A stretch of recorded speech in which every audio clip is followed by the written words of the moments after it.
అందరికీ నమస్కారం. దసరా 4వ రోజు శ్రీ లలితా త్రిపుర సుందరీ దేవి అవతారం. నైవేద్యం వచ్చేసి అల్లం గారెలు. ఈ రోజైతే మన వీడియోలో పూజల హడావిడిలో సింపుల్గా మిక్సీలో రుబ్బుకున్న పిండితో వేసిన గారెలైనా సరే పర్ఫెక్ట్గా, అంటే బయట నుంచి క్రిస్పీగా లోపల స్పంజీగా మనం హోటల్లో గారెలు ఎలా ఉంటాయో సేమ్ అలాగే రావాలంటే కొన్ని టిప్స్ ఫాలో అయిపోండి. ఈ వీడియోలో చూపించినట్లుగా బయట నుంచి క్రిస్పీగా లోపల సాఫ్ట్గా చాలా చక్కగా వచ్చేస్తాయి. సింపుల్గా మిక్సీలో రుబ్బుకున్న పిండితో ఎలా గారెలను వేసుకున్నా సూపర్ టేస్టీగా ఉంటాయి. ఇప్పుడు ఈ గారెల్ని ఎలా తయారు చేసుకోవాలి, ఆ ప్రాసెస్ ఏంటో వీడియోలో చూసేయండి. ముందుగా ఒక కప్పు మినపగుళ్ళను తీసుకుని 2 నుంచి 2.5 గంటల పాటు నీళ్లలో నానబెట్టుకోవాలి. ఇక్కడ నేను నానబెట్టేసుకున్న క్లిప్ని అయితే చూపిస్తున్నాను.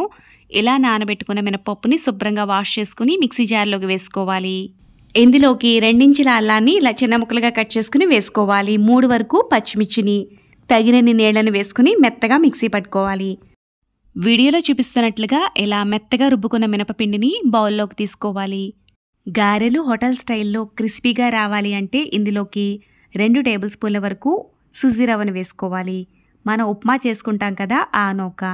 ఇలా 2 టేబుల్ స్పూన్ల వరకు వేసుకుంటే గారెలు క్రిస్పీగా వస్తాయి.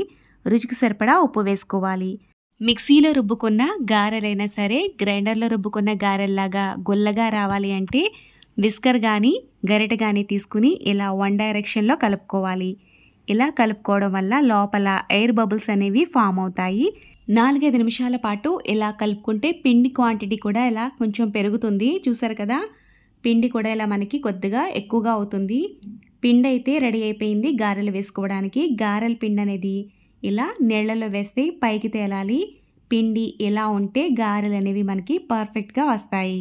కొత్తగా వంట చేసేవాళ్ళు, ఆయిల్లో గారె వేయాలంటే భయపడేవాళ్ళు ఈ టిప్ని అయితే ఫాలో అయిపోండి. ఏదైనా డబ్బా మూతను తీసుకుని లోపల వైపు నుంచి కాకుండా ఇలా బయట వైపు నుంచి కర్చీఫ్ వేసుకుని ఫోల్డ్ చేసుకుని కర్చీఫ్ కదలకుండా ఇలా రబ్బర్ బ్యాండ్ వేసుకోవాలి. కొద్దిగా ఇలా తడి చేసుకుని గారెల పిండి వేసుకుని గారె కింద ఒత్తుకుని ఆయిల్లో వేసేసుకోవడమే. ఇలా కొత్తగా వంట చేసేవాళ్ళు, చేతితో డైరెక్ట్గా ఆయిల్లో గారె వేయాలంటే భయపడేవాళ్ళు ఈ టిప్ని అయితే ఫాలో అయిపోండి. ఆయిల్ హీట్ అయిన తర్వాత గారెల్ని వేసేసుకోవడమే. ఇలా గారెలన్నీ వేసుకున్న తర్వాత ఒకవైపు వేగిన తర్వాత రెండో వైపు కూడా టర్న్ చేసుకుని వేయించుకోవాలి.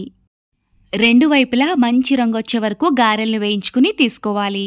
ఇలాగే మిగతా గారెలను కూడా వేసుకుని వేయించుకుని తీసుకోవాలి.